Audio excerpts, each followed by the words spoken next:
D, wait for it, delightful. I got the name tag. You're in my world now, Grandma.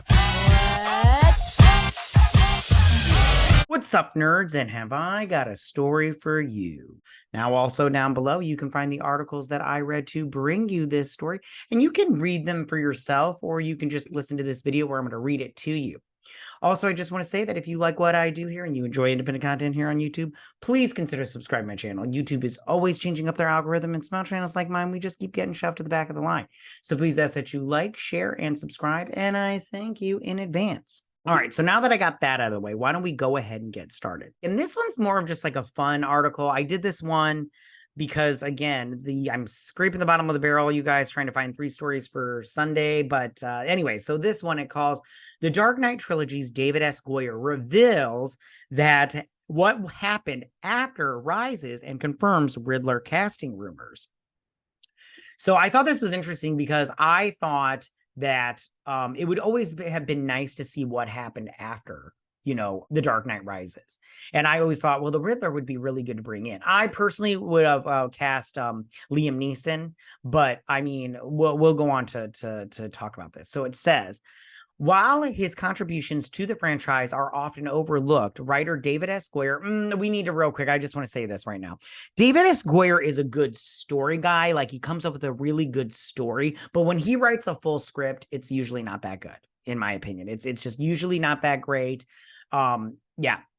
David S. Goyer was instrumental in the creation of Christopher Nolan's The Dark Knight trilogy. The director enlisted Goyer to help him write the story and script for Batman Begins, while Scribe also penned the stories for The Dark Knight and The Dark Knight Rises before Christopher and his brother Jonathan penned the scripts. So he just helped out with that first movie, which I do like, but the second movie is a far superior movie, in my opinion, and one of the best comic book movies ever. It's quite good.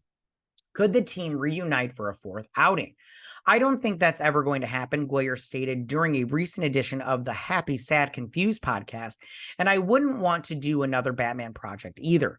That tracks with what Nolan said as recently as during Oppenheimer's press tour, but there were other exciting details to be found in this conversation.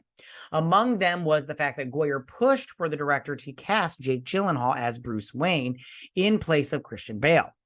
And remember those hard-to-believe rumors about Leonardo DiCaprio being eyed to play the Riddler in The Dark Knight Rises.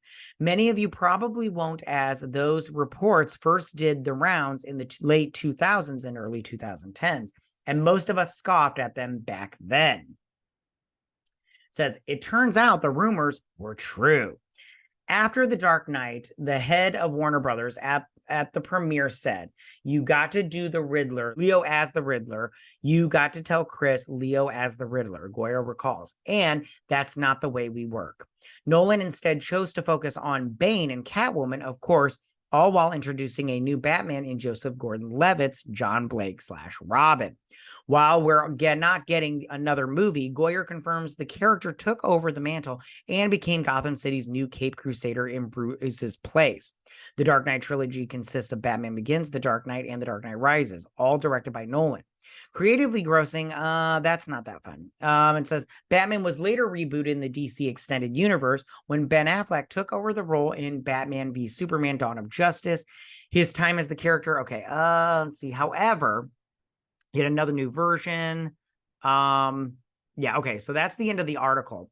So I want to talk about this. How do I feel about it? I think that this is not a bad idea. I like Leonardo DiCaprio. I think he's very good at what he does, in terms of acting. And I think that he would have been a great Riddler. I think he would have been great in anything that he does. I think that he's a very good actor. Very, very good.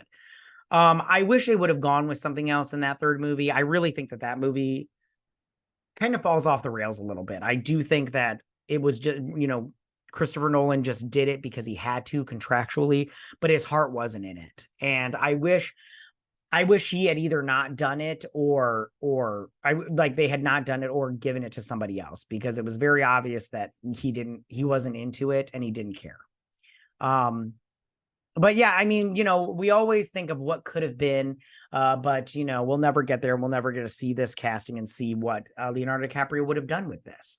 Tell me, what do you guys think about this? How do you guys feel about David S. Goyer revealing that Leonardo DiCaprio would have played the studio wanted him to play the Riddler in that third installment in the Dark Knight trilogy?